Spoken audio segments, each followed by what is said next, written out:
So, Mary, thank you for joining us today. And for our listeners, this is a Grief Journeys podcast. And Mary is going to talk to us about her work in the grief counselling field and specifically focusing on the needs of young people. So, first of all, I'd like to start by acknowledging the traditional owners of the land on which we're zooming in from. And I'm on the land of the Darawal and Wodi people. And I think that you're on the land of the Gadigal people. Is that right, Mary? Yep, that's right. And we'd like to acknowledge the traditional owners and elders past, present and emerging. Yeah.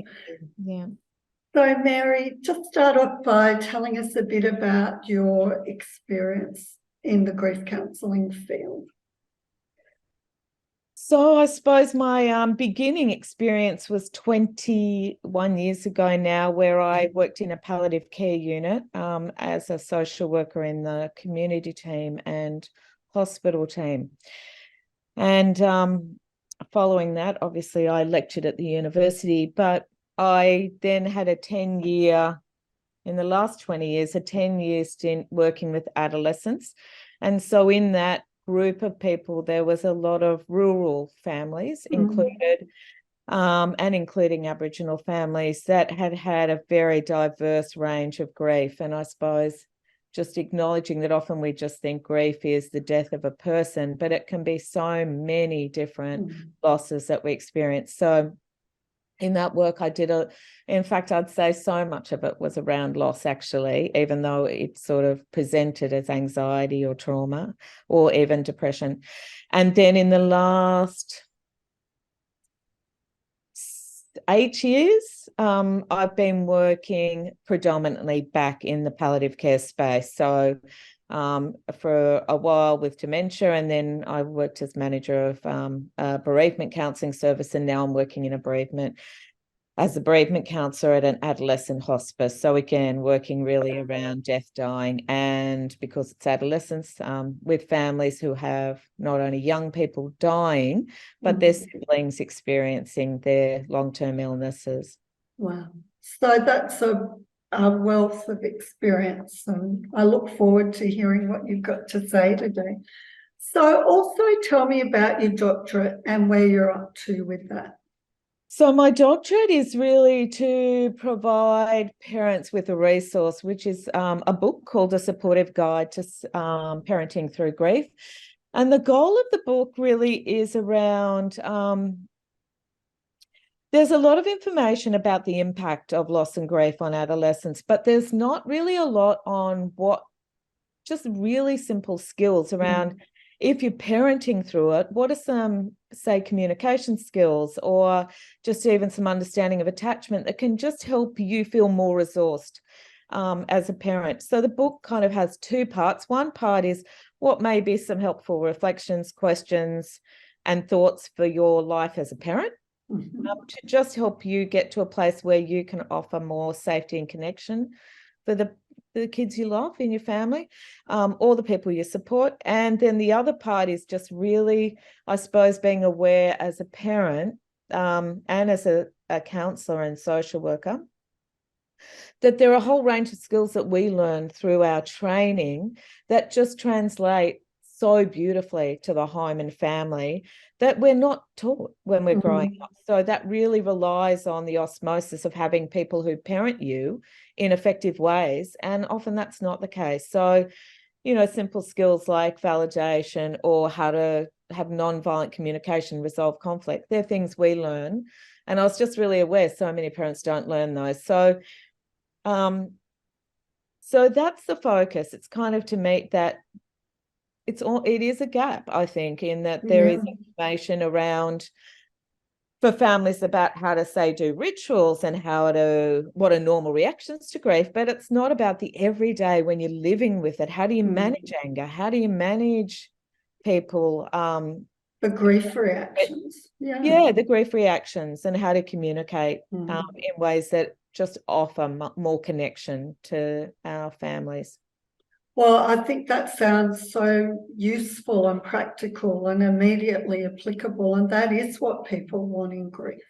Yeah. So, yeah, when do you think you'll finish your The goal book? is by the end of this year. I actually Yeah. have another year up my sleeve, but I just look, the more I do it, the more I think there is so much more to it. But I think just do one and you can do the second. Like start with some really simple things, and then because everything branches out. So I can talk about validation, and then it's like, do I talk about boundaries? So it just keeps on getting bigger, and it could never end. So I think the goal is the end of this year, and then maybe there's a second part. That once you've got those skills and you feel a bit more confident with them, that then you start thinking about some other things. That sounds great. Look Yeah. forward to seeing it. So, in some ways, what you're telling us, I can hear your passion about work, but would you like to say a bit more about what you're really passionate about?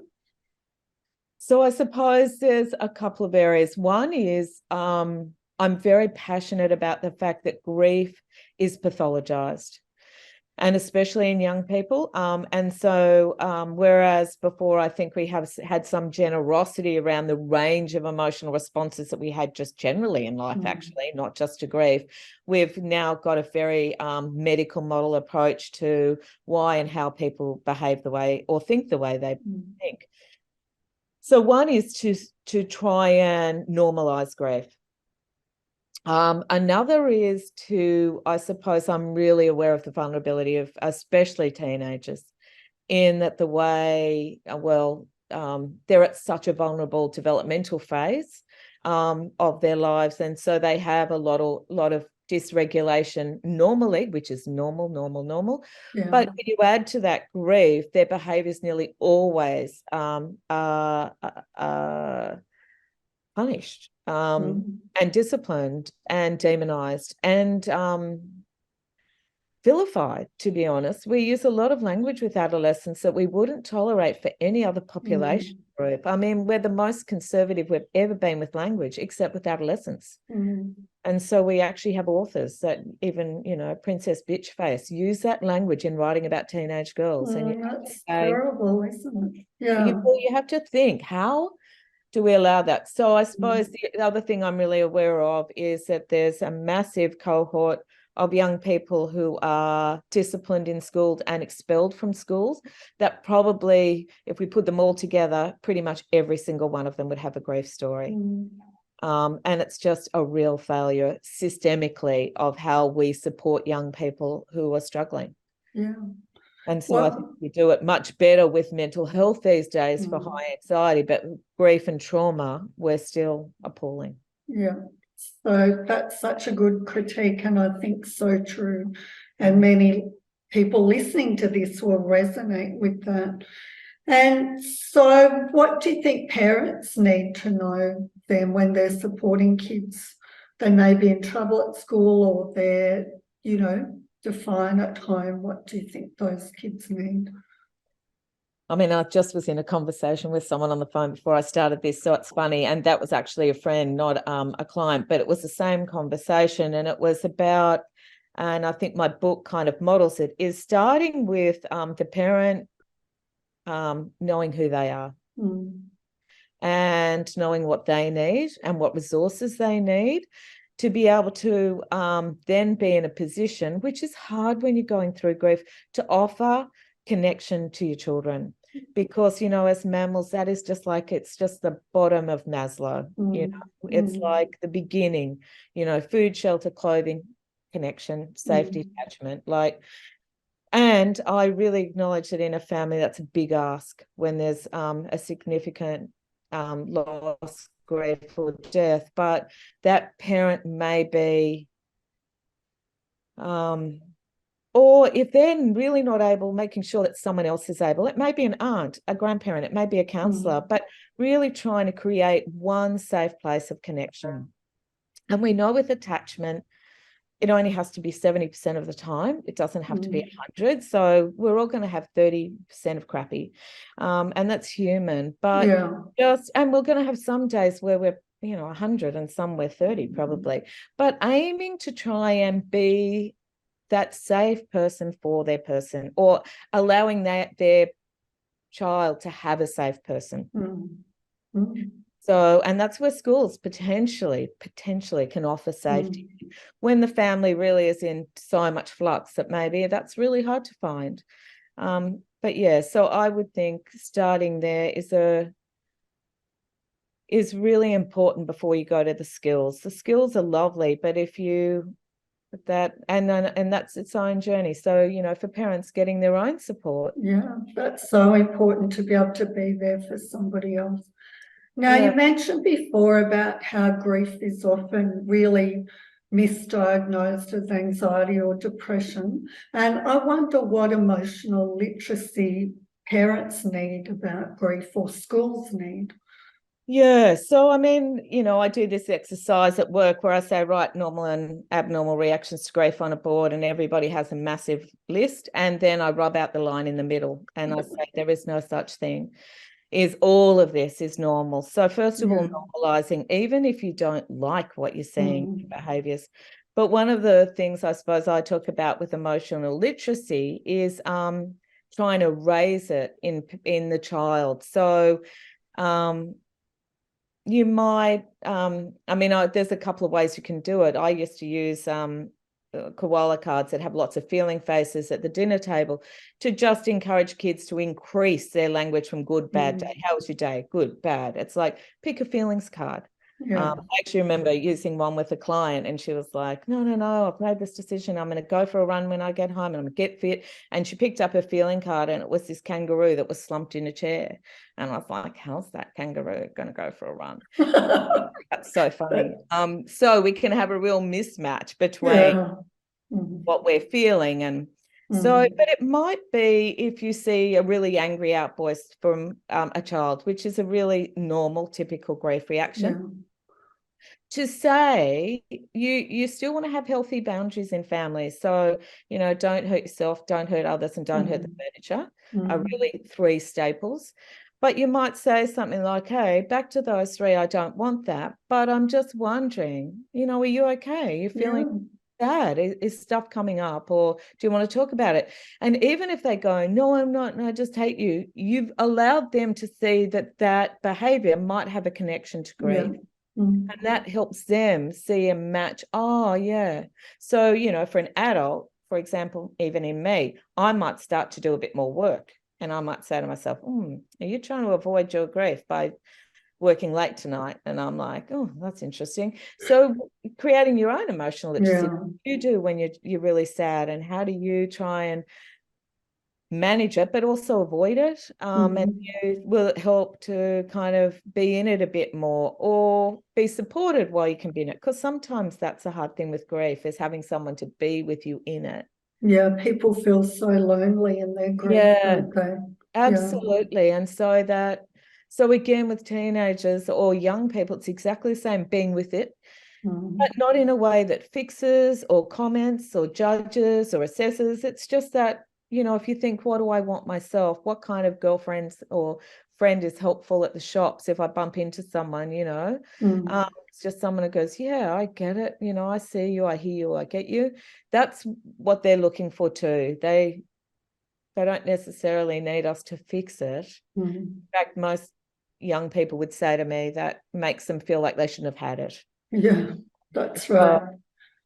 Yeah, just being with them in it. And I suppose, especially in that first space of behavior, is being able to tolerate some behaviors you don't like, which are kind of the lid lifting on Pandora's box of grief. So if you can tolerate that, not to say we should allow anyone to act unsafely, because we don't want that in families, but sometimes tolerating the shouting to then go, hey, tell me more, will let them go into the grief, as opposed to shut the lid, stop doing that, and out of here. And then they walk away with their grief as well. Yeah, that's such a lot of wisdom in there. So in your experience, what's unique about how young people grieve? You said like there's no normal and abnormal, it all is normal, but what might be different about young people's grief? Well, I think, to be honest, with young people, it's a changing landscape. I think one of the things that's different, especially especially in teenage years, is this idea that they've got a peer group that they can share their grief with. And even as adults, we're looking for people that understand our experience. You know, if you're a racing car driver and you want to talk about driving a racing car, you talk to a racing car driver, not someone who's never driven a car. And so often peers can't find like experienced peers to share their experience with in their social networks. So that can leave them feeling even more alone. It can leave them feeling alone in their experience, but also in places that they can go to share their grief. And often social media can become an avenue for that. And yet it's a very unregulated place. Yeah. And it's also not got that lovely body co-regulation. So I think my experience is for young people that we assume that if they want to talk about it, they will. And often we are assuming that they've got the language to be able to communicate it. We also assume that their peers will stand up in that space when often their peers cannot. And even if they do, they mightn't hold confidentiality and privacy, which, especially if the death or the loss is something that has any stigma to it. Look, to be honest, in every death, I think it holds that, but some are more than others. And there might be different levels of privacy in a family. So, in my experience, young people. And then the third part of that, I think, that is really undervalued is the parentification of younger people who take on roles thinking they want to care for or help out family members because there's a gap in parenting. And so they actually act quite old but their emotional maturity might be there. Neither will their prefrontal cortex be 25. So they can have this real mismatch of capacity and expectation. And one of the features you'll hear all the time from that group of young people is they feel overly responsible for the world. So, the other thing I suppose about adolescence, which we know from the research is a bit different, is the plasticity of the brain is really, really high. In fact, it's almost as high. I was reading this and I was thinking, that's so interesting, because I've always thought attachment, there's a second phase of attachment in adolescence. And now I'm starting to think maybe it is this. Its plasticity is as high as 0 to 3, and again in adolescence. So it makes them very susceptible to trauma. So the brain is, really hyper alert and growing really fast and doing beautiful things and creating all this, but it also can be putting down some unhelpful stuff. So that's where supporting them really matters long term. Yeah, so they internalize the supportive function and can do it for themselves at a later age. Yeah, absolutely. And just so those neural pathways, we're all going to have moments of trigger all through life, but we're recognizing that the more support and resources we offer young people going through that, the more capable they're going to be of transitioning out of the acuteness anyway. So how do you see grief counselling helping young people? Well, I suppose my goal is to offer a safe place, which has no judgment. And look, as an educator, that is my number one goal, and as a counsellor, because I think grief is so judged. I hear it every day on the ward. I'm just saying, they say something to me, I go, that's normal. That's just a mum and 15-year-old having a conversation, and that's what 15-year-olds talk like to their mums. Like, that's not... That's a family breakdown. That's a this or that, grief might make that noise a bit louder. So I think my goal is to offer safety and non-judgment. It's to offer some psychoeducation, so to help people feel normal. So often it's a really key function of me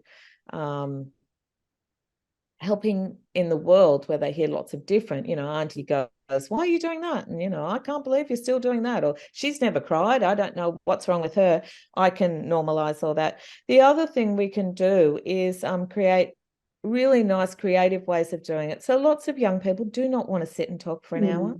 but they don't Very mind true. talking, or they don't mind scrolling through songs and picking out songs that help them connect with some of that, or writing letters, or making mosaics, or there's lots of creative expressions that we can choose where they can process some of their grief and give it a space to be seen and heard, but not in a way that we're workshopping it.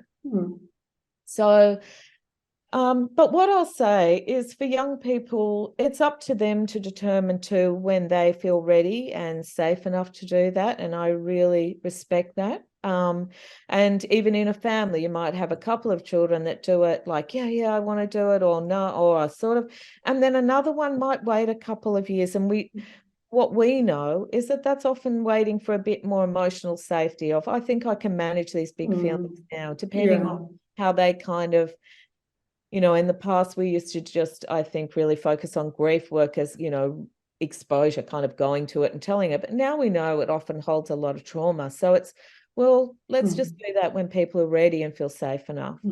And there's no right and wrong with that. So that could be like not asking too many questions or not going into the whole story too early. Absolutely. So it's really going at their own pace, not being intrusive, respecting the way they respond, and really giving them agency over that. Like, I can see you don't want to talk about it now, and you can say, look, just reminding you there are resources if you ever do, and everyone does do it differently. So again, normalizing. So because say if two siblings go for counselling and one doesn't, that one can feel like they're really not doing it the right way, as versus that's really normal. And I think, that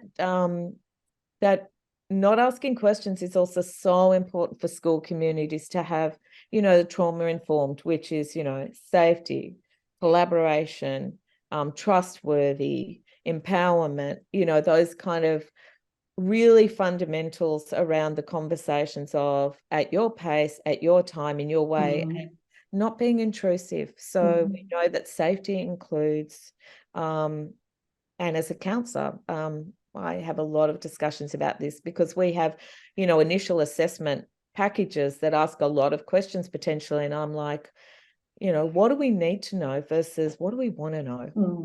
It's like, what do we really need to know? Well, mostly we do need to know as counsellors about safety.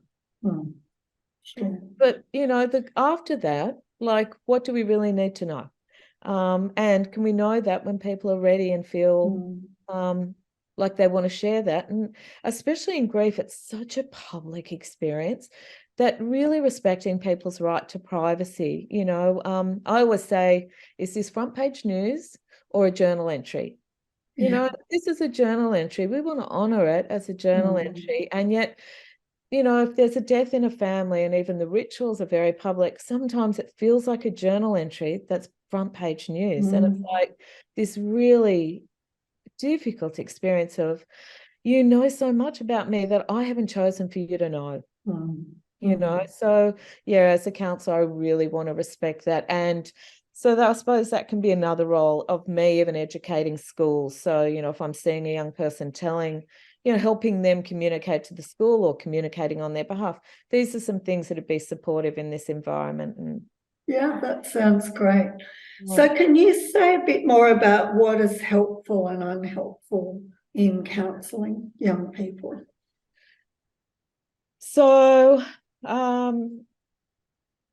I suppose even in counselling, it's really important to be trauma informed, to go at a young person's pace and rate, to be non-pathologizing of many of the behaviours. And so basically, I would think most of the experience when we're screening for anxiety, we would expect that people who've had a significant loss or death are going to rate really, really high. So if we're using a normal screening tool, whether it's a DAS or a case, whatever we're using, we would expect to see a skew in that after a significant event. That doesn't mean that we've got a disorder. So I think to be generous around that, to be generous around the language and the behaviours, and to be, so then the modalities that I think are way more helpful in working with young people are probably around, I personally really like ACT, and I like most of the trauma ones, whether it's internal family systems or polyvagal. I think DBT can be really helpful, but I wouldn't rush to it. I think that you create the relationship with the person first. And yet all the grief theories are really, really beautiful. And so you can use Robert Niemeyer's continuing bonds but you're weaving them in as the person's ready to speak about the grief.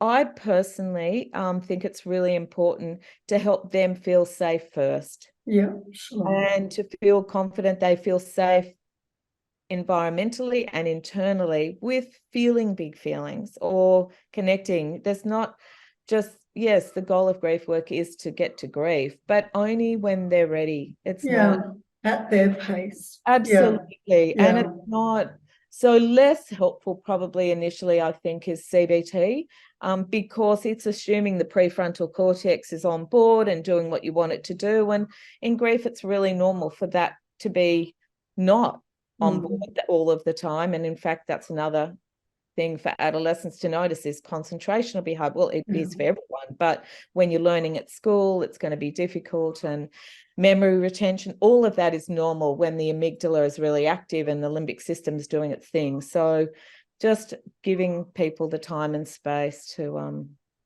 Sure.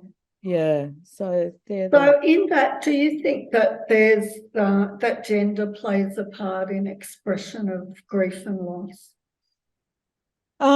Look, there are different models of grief that talk about intuitive and instrumental grief, and typically intuitive is mostly referred to as a more female and instrumental. So intuitive is more talking and instrumental is more kind of processing, acting, and knowing kind of the understanding of the mechanics. I personally don't really work from there because it really depends on culture. It depends on their lived experience till that time, the modeling in the family, their own way of being, their own way of doing it. I mean, definitely socially, I think it is probably more common we know that there's some research around how socialized young boys are into not showing cry and the emotion of crying or displays of crying. So then we're probably likely to see behaviors like anger, but teenage girls can really feel like they're that there's a lot of judgment around that too. So I think you go with the child. Sure. And get to understand what's their understanding of okay and not okay in terms of behaviors, and what's their family showing them, and what do they think about that, or their peers, and how comfortable where they are. But in terms of gender, I suppose my attention would focus on our DV rates, is that systemically we've failed if we have such a prevalence of violent men in our society. There's been such a gap in us caring for young men in their trauma and grief, in that then that's escalating to these really disastrous behaviors for women, and they are disastrous and they're increasing and not diminishing. So that's where I think we're clearly socially have to think about what messages we're sending around normalizing behaviors that we might want to normalize one-to-one in terms of understanding to change to make more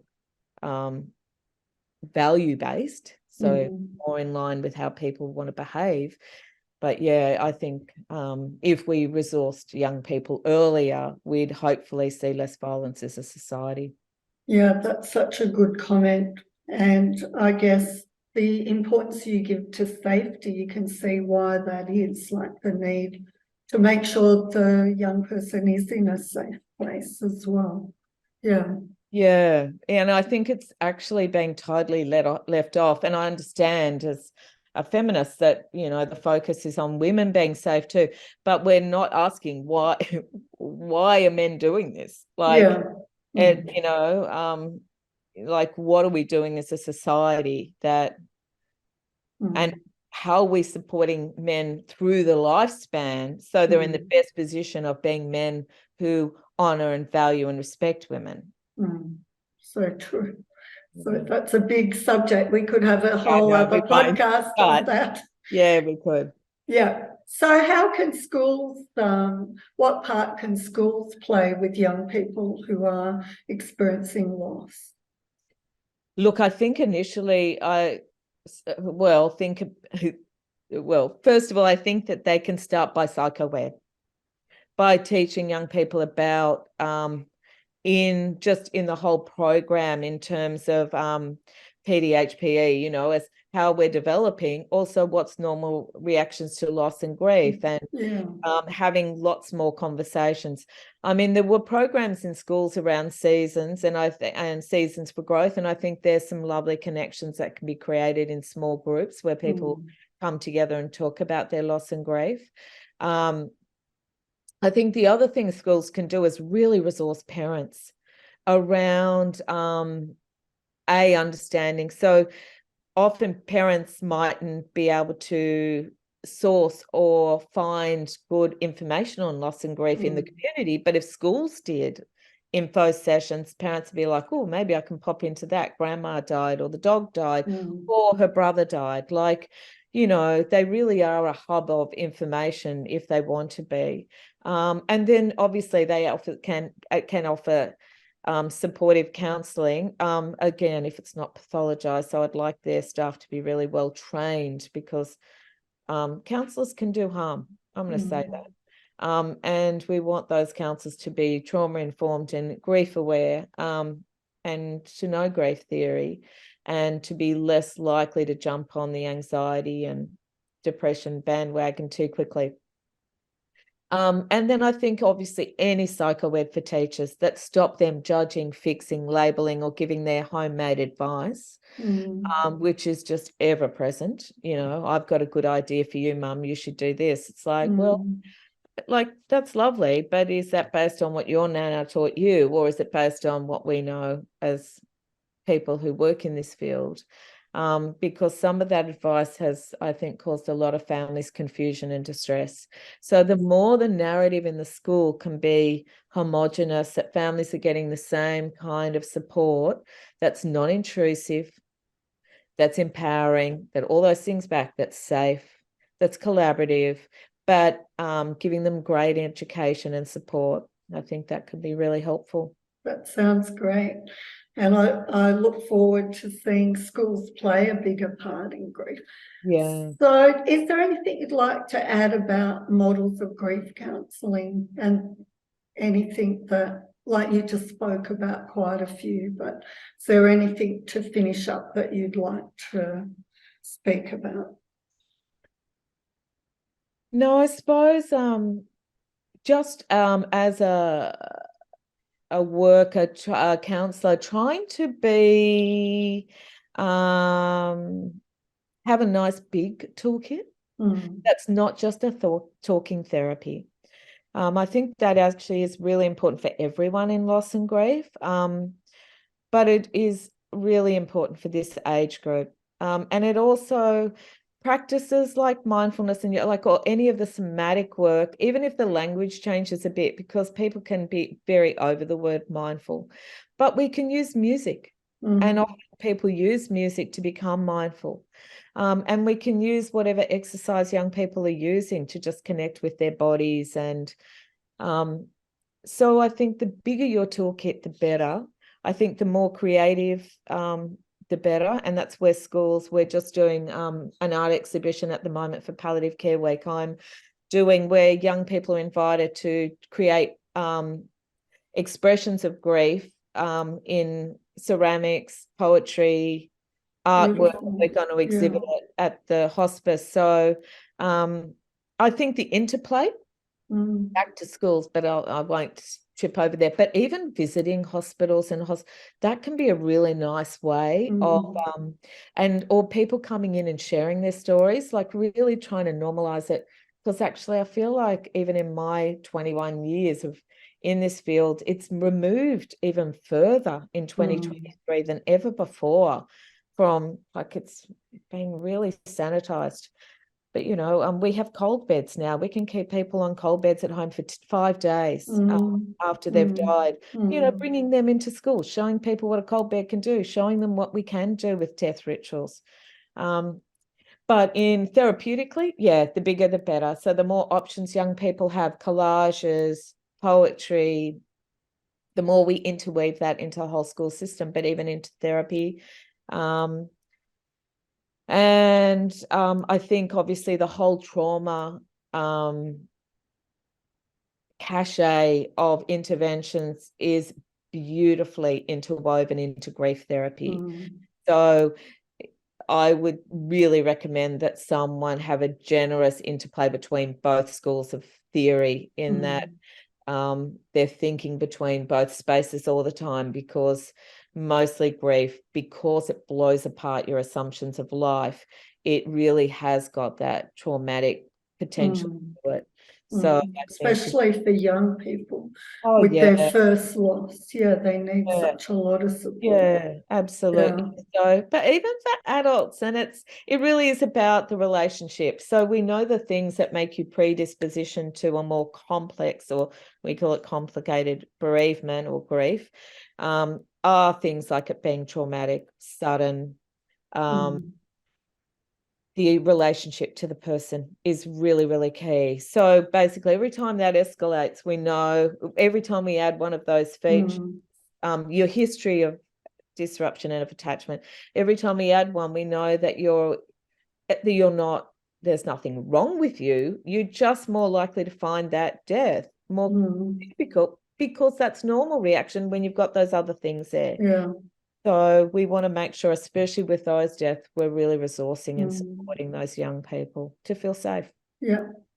So thanks so much, Mary, for sharing your experience. Grief is a universal experience, so it's surprising so little is done to prepare young people to grieve well and to be able to use supports to travel through that grief process. But yeah, I just want to say thanks so much today, and also wish you well in your work and with finishing your book.